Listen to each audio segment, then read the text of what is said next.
गजपति जिला अबकारी विभाग को विपुल सफलता। चढ़ाऊ होउछि केउठी, मिलिछि कौन, जबत करिछि कौन, गिरफ होइछि किए। साधारणतः अबकारी विभाग विभिन्न स्थान में चढ़ाऊ कला बेले गंजेई, देशी मद, भांग जबत करने सह देशी मदपच नष्ट करिथांती। किंतु आज किछि वीडियो और फोटो भाइराल हेबारे लागिछि, जेउथिरे मदपच देखा जाउछि। बोधे हुए बड़ बड़ प्लास्टिक ब्यारेल रे बेआईन भावे देशी मद रखा जाउथिला।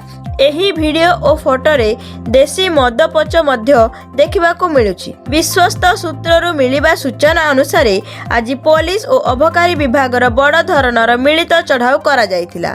तेबे कौन जबत होइछि, कौन नष्ट करिसंती, केउठारे करिसंती, खबर संग्रह शेष सुधा ना अबकारी विभाग ना पुलिस सूचना दे पारिछि।